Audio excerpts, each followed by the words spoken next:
성도 여러분 반갑습니다. 2025년 시작했는데 한 달이 훌떡 지나가 버렸습니다. 이제 두 번째 달의 첫날을 맞이했는데 지난 한 달 어떻게 지내셨습니까? 하나님의 은혜와 우리 주님의 사랑 안에서 그리고 성령의 인도하심을 따라서 맡겨주신 사명 열심히 즐겁게 기쁨으로 감당한 한 달이 된 줄로 믿습니다. 또 지난 주간에는 우리 민족의 명절인 설이 있었지요. 설 연휴 기간 동안 다시 한번 우리의 마음을 다잡고 하나님이 맡겨주신 사명 감당하기 위해서 또 새롭게 출발하는 우리 모두가 될 수 있기를 바랍니다. 오늘 우리가 함께 은혜를 나눌 본문 말씀 요한복음 18장 10절과 11절입니다.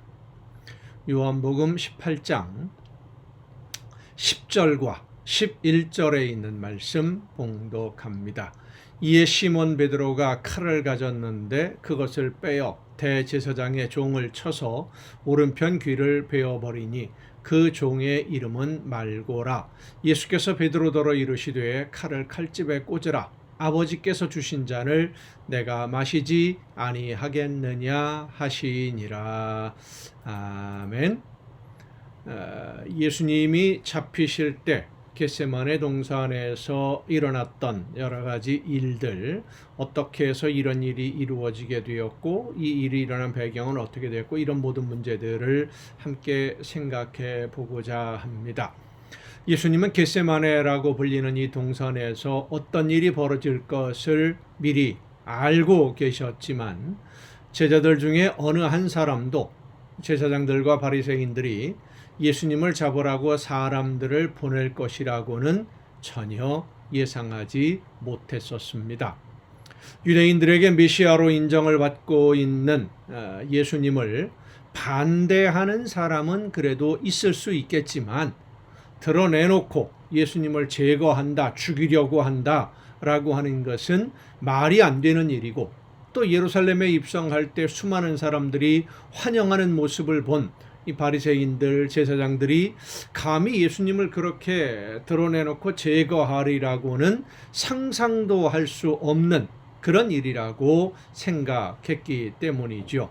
그래서 제자들은 예수님이 마지막을 암시하는 말씀을 여러 번 하셨어도 특히 6월절 마지막 만찬 중에 여러 번 그런 말씀들을 하셨지요. 그럼에도 아무런 준비를 하지 않았고 어떤 일이 있어도 예수님과 끝까지 함께 할 것이라고 자신 있게 장담하면서 이 겟세마네 동산에 왔는데 갑자기 무기를 든 사람들이 예수님을 잡으러 온 것입니다.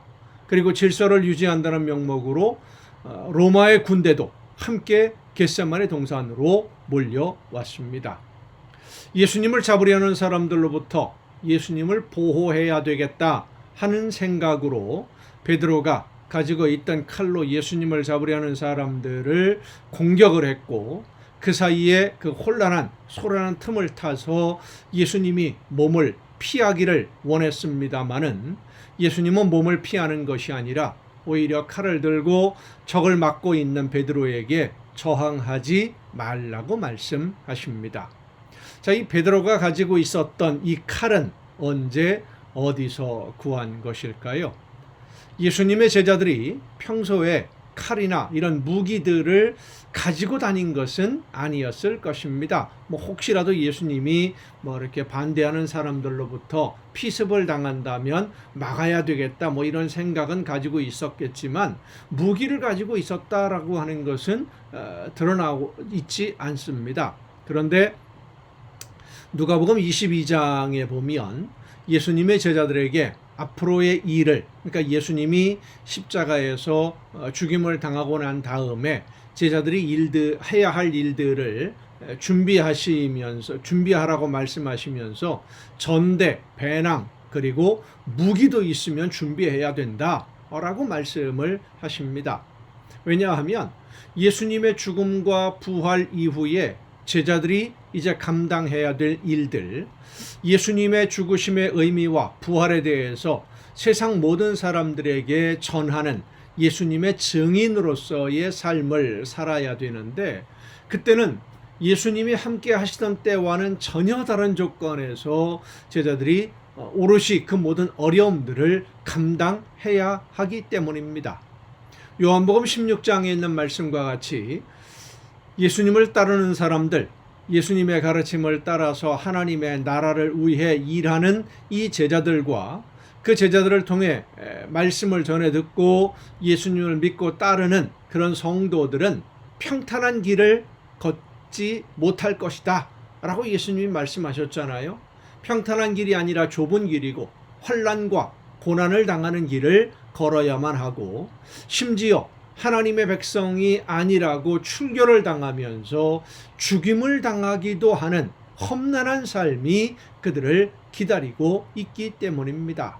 그래서 여행할 때 필수품을 담아 가지고 다니는 배낭도 준비해야 되고, 필요한 경비를 위해서 전대도 준비해야 되고, 위험한 일을 당할 때 스스로 몸을 지키기 위해서는 무기도 준비해야 되는 그런 상황을 만나게 될 것이다 라고 말씀을 하신 것입니다. 요즘으로 말한다면 하나님이 맡기신 사명을 감당하기 위해서 열심히 직장에서 일터에서 열심히 일해야 되고, 사업도 적당히 하는 것이 아니라 최선을 다해서 정말 열심히 돈도 벌어야 되고, 그 모든 일이 하나님이 원하시는 일, 하나님이 나에게 맡기신 사명을 감당하기 위해서 그 모든 일을 하라는 거죠.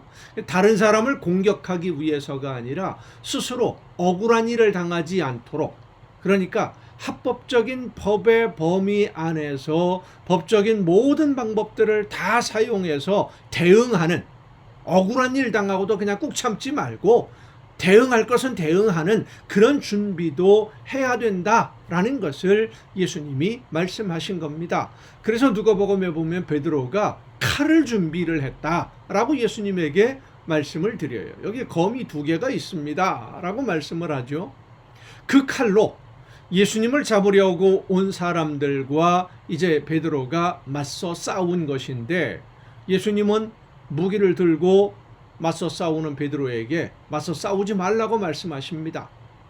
예수님이 잡히고 죽임을 당하는 것은 힘이 없어서 혹은 방법이 없어서 어쩔 수 없이 잡히고 죽임을 당하는 것이 아니라 예수님 스스로 제물이 되시는 것임을 이 제자들은 알지 못하기 때문입니다. 우리도 때로는 예수님을 위해서, 하나님을 위해서 일한다고 하지만 하나님이 원하시는 뜻이 무엇인지를 알지 못해서 열심히 하나님의 나라를 위해서 일한다고 했는데, 사실은 알고 보니까 오히려 하나님의 일을 방해하는 일을 하는 적도 상당히 많이 있습니다. 하지만 우리가 진심으로 하나님의 나라를 위해서 일하고자 할 때에, 하나님이 원하시는 대로만 순종하고자 할 때에 혹시라도 내가 잘못 알고 하나님의 뜻대로 순종하지 않게 되는, 잘못 알고 잘못된 방향으로 가게 되는 그런 경우가 혹시 있을 수 있겠지만, 그럴 때 하나님은 성령으로 하여금 우리의 마음과 뜻과 생각을 이끌어 주시고 깨우쳐 주셔서 우리의 길을 바른 길로 인도해 주실 것입니다. 고린도서에서는 사도 바울이 분명히 말씀합니다. 하나님이 우리가 혹시 잘못 알고 있다고 하더라도 성령의 역사하심을 통해서 깨우쳐 주신다. 깨우쳐 주실 때 듣고 돌아서면 되는 거예요. 다른 생각을 가지고 한 게 아니니까.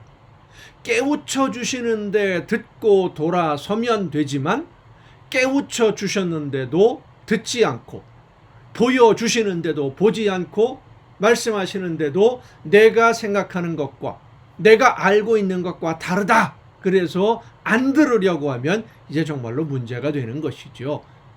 계속 방해하는 것이 되기 때문에 오늘 많은 사람들이 하나님이 원하시지 않는 일을 하나님의 뜻이라고 잘못 생각하고 열심히 끝까지, 어떻게 보면 고집이죠. 고집을 부리는 이유가 뭐냐면, 지금까지 내가 옳다고 생각하고 여기까지 왔는데